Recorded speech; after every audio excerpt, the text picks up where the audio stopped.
அத்தியாயம் 19. அங்கு வந்திருந்த அத்தனை குழந்தைகளும் அழுது அளப்பறை செய்து கொண்டிருக்கும்போது மதியழகி மட்டும் பாய் அன்பப்பா, பாய்மா என்று உற்சாகத்துடன் கையசைத்துவிட்டு உள்ளே சென்றாள்.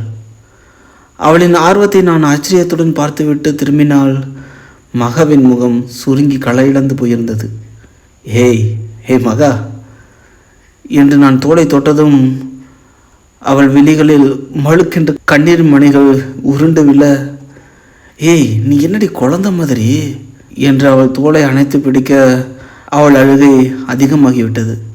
ஏய் லூசு, சி குழந்தையே அழாம போகுது, உனக்கு என்ன என்று சொல்ல, தெரியல எனக்கு ஒரு மாதிரி இருக்கு அன்பு என்று அவள் கண்கள் கலங்க, முதல்ல கண்ணை தொட என்று என் கைக்குட்டையை எடுத்து கொடுத்த நான், சரி நீ முதல்ல கிளம்பு, நீ அழுது அவளை அழ வச்சிடாத என்ன என்றேன்.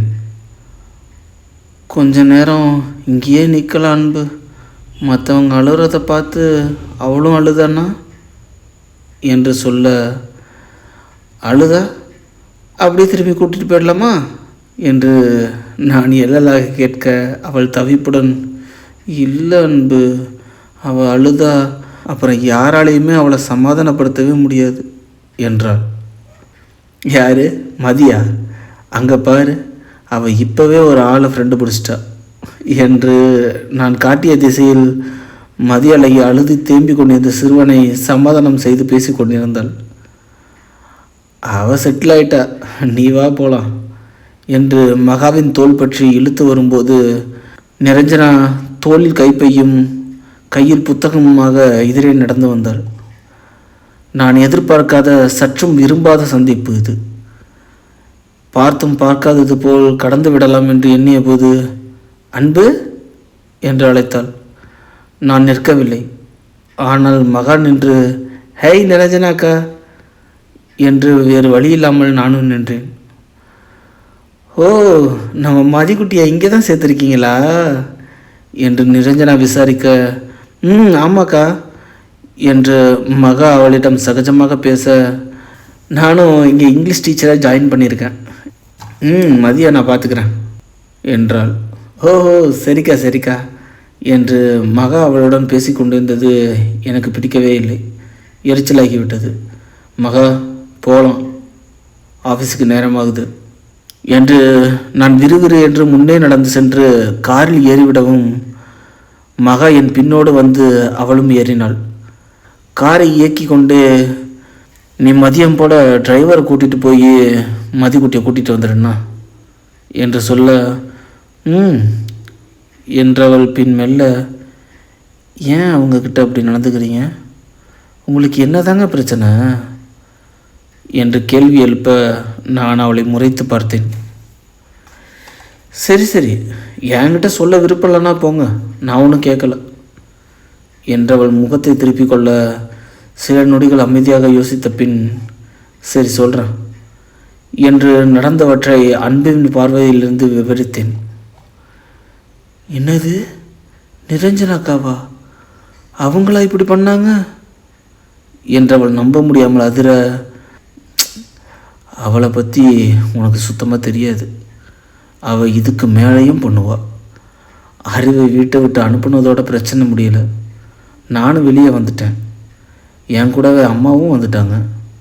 நாங்கள் முன்ன தங்கியிருந்தோம்ல, அது எங்கள் அம்மா வீடு. அதுவும் இல்லைன்னா நாங்கள் ரோட்டில் தான் நின்றுருப்போம். படிப்பு வேலைன்னு நானும் அறிவும் 3 வருஷம் எவ்வளோ கஷ்டப்பட்டோன்னு எங்களுக்கு தாண்டா தெரியும். காலேஜிலிருந்து வந்ததும் வேலை, வேலை விட்ட காலேஜுன்னு மாற்றி மாற்றி ஓடுவோம். அப்பா கிரி அங்கிளை தூதி அனுப்பி எங்களை திருப்பி வர சொன்னார். ஆனால் நாங்கள் போகலையே. கஷ்டமோ நஷ்டமோ அப்பாவோட காசை எதிர்பார்க்காம நாங்கள் கௌரவமாக வாழ்ந்தோம். படித்து முடித்த பின்பு தான் எங்கள் லைஃப் கொஞ்சம் பெட்டராச்சு. நான் ஒரு கம்பெனியில் 50,000 சம்பளத்துக்கு வேலை சேர்ந்தேன். அறிவு கதை எழுதினான், பப்ளிஷிங் ஆஃபீஸில் வேலை பார்த்தான். அப்புறம் சில சினிமா படத்துக்கு ஸ்க்ரீன் ப்ளே எழுதி கொடுத்துட்டு இருந்தான் என்று சொல்லி முடிக்கும்போது கார் வீட்டை அடைந்திருந்தது. நான் மகாவை பார்த்து, இப்போ சொல்லு, நீ அறிவை அவமானப்படுத்தினது இல்லாமல் எங்களை திட்டம் போட்டு வீட்டை விட்டு துரத்துன அவளை எப்படி மன்னிக்க முடியும், சகஜமாக பேச முடியும்னு நீ நினைக்கிற என்று நான் கேட்க, மகா வருத்தத்துடன் என்னை நோக்கி சாரி அன்பு என்றாள். சரி சரி பரவாயில்ல, அந்த விஷயத்தை விடு. நீ ஸ்கூலுக்கு கொஞ்சம் சீக்கிரமாகவே போயிடு. நாளில் சீக்கிரமாக விட்டாலும் விட்டுருவாங்க என்று சொல்ல, சரி என்றவள் காரில் இருந்து இறங்கி கொண்டாள். சரி நான் ஆஃபீஸுக்கு கிளம்புறேன் என்று நான் அங்கிருந்து புறப்பட்டு அலுவலகம் வந்து சேர்ந்தேன். அன்று உற்பத்தி பிரிவுகளை மேற்பார்வையிட சென்றபோது பிரேமி பேக்கிங் செக்ஷனில் இருந்தாள். முகத்தில் இருந்த காயம் ஓரளவு ஆறியிருந்தது. அனுபவமிக்க பெண் ஊழியர்கள் அவளுக்கு வேலையில் பயிற்சி கொடுத்து கொண்டிருந்தார்கள்.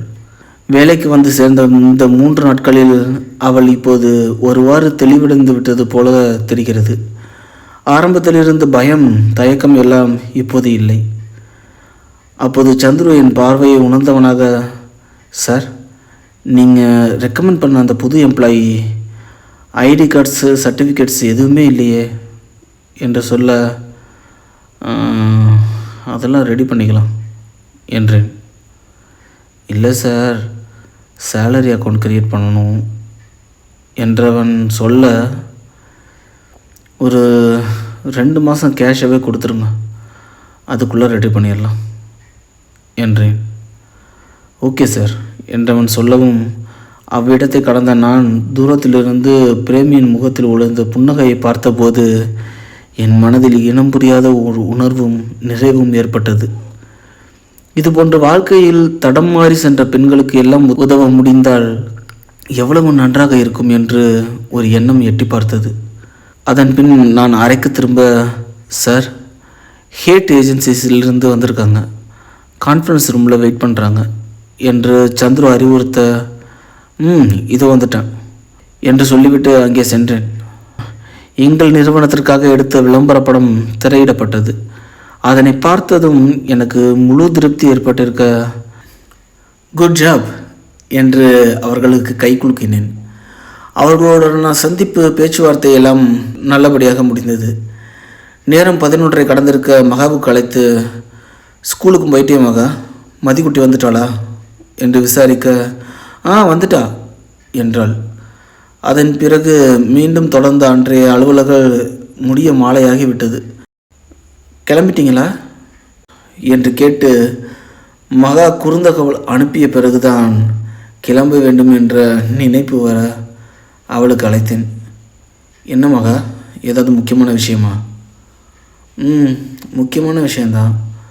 உங்கள் பொண்ணு உங்களை எதிர்பார்த்து காத்திருக்கா. அவளுக்கு ஸ்கூலில் நடந்த கதை எல்லாத்தையும் அவங்க அப்பாட்ட சொல்லணுமா என்றாள்.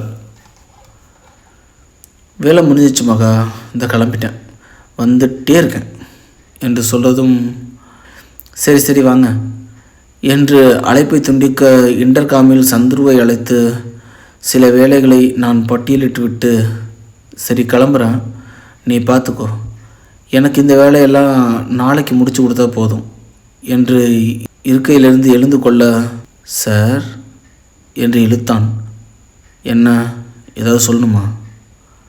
இல்லை, உங்களை பார்க்க அந்த புது எம்ப்ளாயி பிரேமி அங்கே வெயிட் பண்ணிகிட்ருக்காங்க, பார்த்து ஏதோ பேசணுமா, உள்ளே அனுப்பட்டுமா என்று தயக்கத்துடன் கேட்க, நான் யோசனையுடன் நிமிர்ந்து விட்டு, சரி உள்ளுக்கு அனுப்புங்க என்று மீண்டும் இருக்கையில் அமர பிரேமி உள்ளே வந்தாள். உட்காரு பிரேமி. இருக்கட்டும் சார், பரவாயில்ல, உங்களை பார்த்து நன்றி சொல்லணும்னு தோணுச்சு, அதுதான் என்றாள். நன்றியெல்லாம் அவசியம் இல்லை, நான் உன்னை நல்ல ஃப்ரெண்டாக பார்க்குறேன், நீயும் என்னை அப்படியே நினச்சிக்கோ.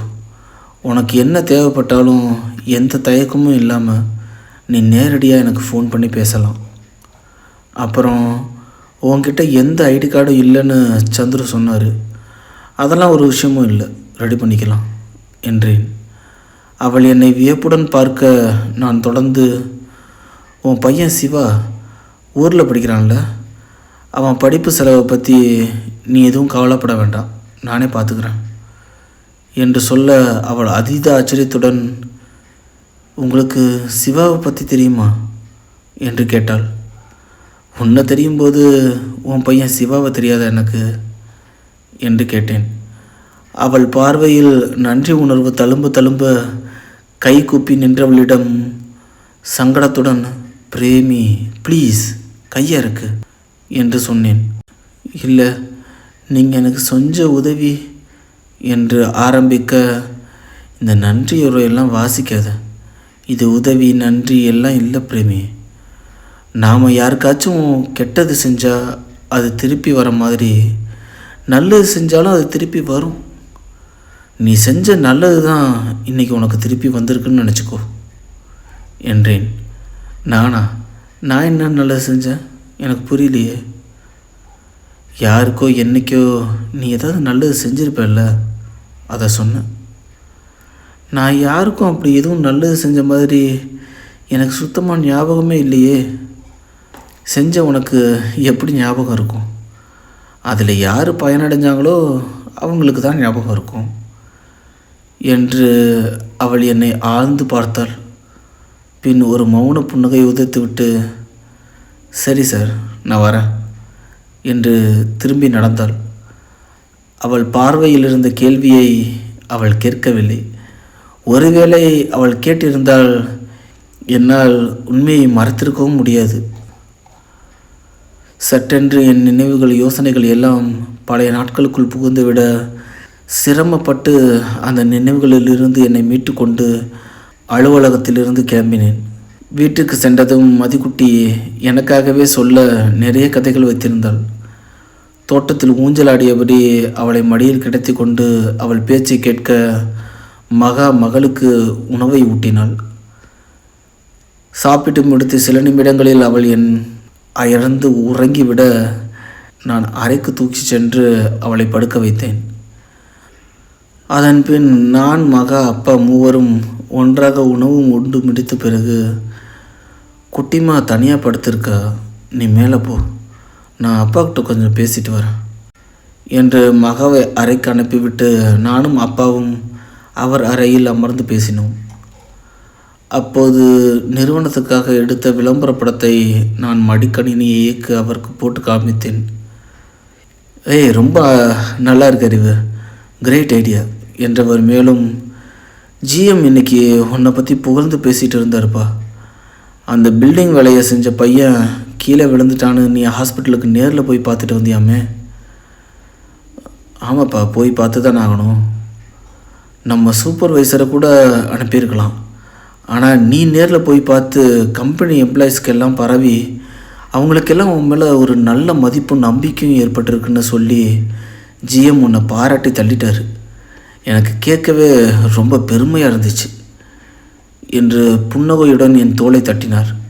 தேங்க்ஸ்பா, ஆனால் ப்ளீஸ் அறிவனை கூப்பிடாதீங்க என்று சொல்ல அவர் முகம் வாட, நானும் உன் பேரை கூப்பிடலைன்னா உன் அடையாளத்தை நீ மறந்துடுவேடா என்றார்.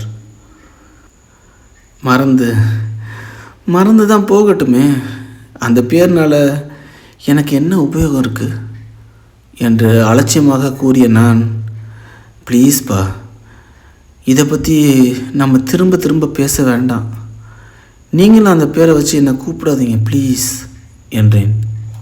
அவர் என் கையை பற்றி கொண்டு, தெரியாமல் நான் உன்னை அன்புன்னு கூப்பிட்டுருக்கலாம், ஆனால் தெரிஞ்சே என்னால் இப்போ அப்படி பொய்யை கூப்பிட முடியல. எல்லாத்துக்கும் மேலே காலையில் உங்கள் அம்மா படத்துக்கும் உன் படத்துக்கும் மாலை மாட்டிகிட்டு இருந்தபோது என் மனசுக்கு என்னமோ மாதிரி ஆயிடுச்சு என்றார். இந்த சென்டிமெண்ட்ஸ் எல்லாம் எனக்கு இல்லைப்பா, நீங்களும் ரொம்ப சீரியஸாக இதை பற்றிலாம் யோசிக்காதீங்க என்ற நான் மேலும், இனிமே நடந்த எதையும் மாற்ற முடியாது, இருக்க மாதிரியே நம்ம பழகிக்கிறது தான் நல்லது, சும்மா மனசை போட்டு குழப்பிக்காமல் படுத்து தூங்குங்க என்று சொல்லிவிட்டு எழுந்து கொண்டேன். ஆனால் செல்லாமல் மீண்டும் அப்பாவுக்கு திரும்பி, இன்றைக்கி மதிக்குட்டியை ஸ்கூலில் விட்டுட்டு திரும்பின போது நிரஞ்சனாவை அங்கே பார்த்தேன்ப்பா. அவள் ஏதோ அந்த ஸ்கூலில் இங்கிலீஷ் டீச்சராக வேலை பார்க்குறேன்னு சொன்னான். எனக்கு எனக்கு புரியல. அவளுக்கு வேலை பார்க்க வேண்டிய அவசியம் என்ன வந்துச்சு என்று கேட்க, உங்ககிட்ட நானும் சொல்ல மறந்துட்டேன். அவள் நான் கொடுக்குறேன்னு சொன்ன சொத்து எல்லாம் வேண்டான்னு சொல்லிட்டா. கம்பெனி பேரில் இருந்த ஷேர்ஸ் கூட அவளும் தேவியும் திருப்பி எழுதி கொடுத்துட்டாங்க என்று சொல்ல, நிஜமாவா? என்னால் நம்ப முடியலையே என்று வியக்கும்போதே, அது மட்டும் இல்லைப்பா, ராஜேஷும் அவளும் பிரிஞ்சிட்டாங்களாம், கேள்விப்பட்டேன். ஓ என்று கொஞ்சம் அதிர்ந்த நான் பின் ஒரு பெருமூச்சுடன், சரி நீங்கள் படுத்துக்கோங்க என்று அந்த பேச்சை அதோடு முடித்து கொண்டு என் அறைக்கு செல்ல படிக்கட்டி ஏறுகையில் நிரஞ்சனாவை பற்றிய யோசனை வந்தது. அவளை பழிவாங்க வேண்டும் என்ற எண்ணத்துடன் தான் இந்த வீட்டில் நான் காலடி எடுத்து வைத்தேன். ஆனால் அதற்கான எந்த முயற்சியும் நான் இதுவரை மேற்கொள்ளவில்லை. எல்லாம் அதுவாகவே நடக்கிறது. இருப்பினும் நடப்பதை குறித்து என் மனம் எந்தவித சந்தோஷமும் கொள்ளவில்லை. எல்லாம் அதுவாகவே நடந்து கொண்டிருக்கிறது. இருப்பினும் நடந்ததை குறித்து என் மனம் எந்தவித சந்தோஷமும் கொள்ளவில்லை. யோசித்து கொண்டே அறைக்கு திரும்பிய போது மகா மதியழகி அணைத்தபடி அசந்து உறங்கி கொண்டிருந்தாள். சத்தம் இல்லாமல் மதியழகியை ஓரமாக தலையணையை வைத்து அணைப்பாக படுக்க வைத்துவிட்டு மக அருகில் நெருக்கமாக அவளை அணைத்து கொண்டு நான் படுத்துக்கொள்ள, அவளும் என் புறம் திரும்பி என்னை அணைத்து கொண்டாள். ஏய், தூங்கலையாடி நீ என்று மெல்லை குரலில் நான் கேட்க, நீங்கள் வராமல் எனக்கு தூக்கம் வந்துடுமா என்ன என்றபடி என் தோளில் தன் தலையை வைத்து கொண்டு வாகாக படுத்து கொண்டாள். நமக்காக காத்திருக்கவும் நம்மை நேசிக்கவும் இப்படி ஒரு உறவு இருக்கும்போது வேறு என்ன வேண்டும் இந்த வாழ்க்கையில்? இந்த அன்பிற்காக எதை வேண்டுமானாலும் துறக்கலாம், ஏன் என்னையே கூட துறக்கலாம். லவ் யூ மகா என்று அவளை தோளோடு அணைத்து நெற்றியில் முத்தமிட, பதிலுக்கு அவளும் என் கன்னத்தில் முத்தமிட்டு லவ் யூ என்றாள். இருவரும் அந்த கதகதப்பான அணைப்பில் சில நொடிகளில் கண்ணாயர்ந்து விட்டோம். டே அறிவு, எங்கெல்லாம் உன்னை தேடுறது? எழுந்துடுறா, வா போலாம் என்ற வார்த்தைகள் என் காதில் ஒலித்து கொண்டே இருந்தது. என்னை உலுக்கியது. நான் விழித்து பார்த்தபோது அவ்விடத்தில் யாருமே இல்லை. நட்ட நடுத்தெருவில் நான் மட்டும் தனியாக அமர்ந்திருக்கிறேன். என்னை சுற்றி இருட்டும் தனிமையை மட்டுமே. அங்கிருந்து எழுந்து ஓடிவிட வேண்டுமென்று என் மனம் பதறிய போதும் என் உடல் அசைய மாட்டேன் என்கிறது. அந்த இருள் என்னை மொத்தமாக விழுங்கிக் கொள்வது போன்ற பிரமை உண்டானது. பயமும் நடுக்கமும் ஏற்பட, டே அறிவு என்று மீண்டும் அந்த குரல் என் காதில் அலறவும் பதறி அடித்து துடித்து விழுத்து பார்த்தேன். எல்லாம் கனவு. ஏசியின் குளுமையிலும் என் கழுத்தெல்லாம் வியர்த்து நனைந்துவிட நிமிர்ந்து பார்த்தபோது நேர் எதிரே நானும் அன்பும் இணைந்திருந்த புகைப்படம் என் கண்ணில் பட்டது. 2 நாள் முன்பு மகா இந்த படத்தை இங்கு மாட்டி வைத்த போதே எனக்கு என்னவோ இது சரியாக படவில்லை.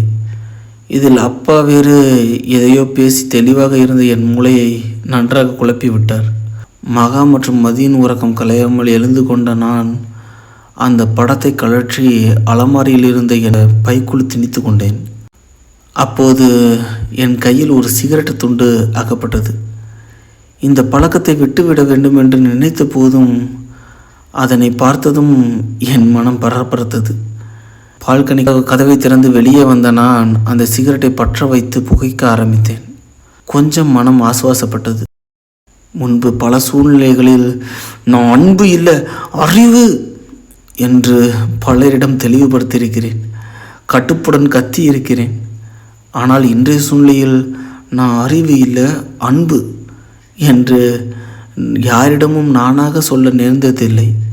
எல்லாருமே என்னை அன்புவாகவே நம்பவும் ஏற்றுக்கொள்ளவும் செய்துவிட்டார்கள். ஆனால் என்னிடமே நான் பல 100 முறைகள் நான் அறிவில்லை அன்பு என்று ஜெபித்து கொண்ட போதும் என் ஆழ்மனம் அதனை ஏற்க மறுக்கிறது. அவ்வப்போது அது என்னை உலுக்கி எடுத்து என் நிம்மதியை குலைக்கிறது. தொடரும். கதையை பற்றி உங்களோட கருத்துக்களை கமெண்ட் பண்ணிடுங்க. எங்களை ஊக்கப்படுத்துறதுக்கு லைக் பண்ணிடுங்க, ஷேர் பண்ணிடுங்க, மறக்காமல் சப்ஸ்கிரைப் பண்ணிடுங்க. அப்போ தான் மோனுசா ஆடியோ நாவல்ஸ் அடுத்தடுத்து போடுற அப்டேட்ஸ் உங்களுக்கு நோட்டிஃபிகேஷனில் வரும். நான் உங்கள் ஸ்டோரி டெல்லர் ராஜசேகரன் போஸ். நன்றி.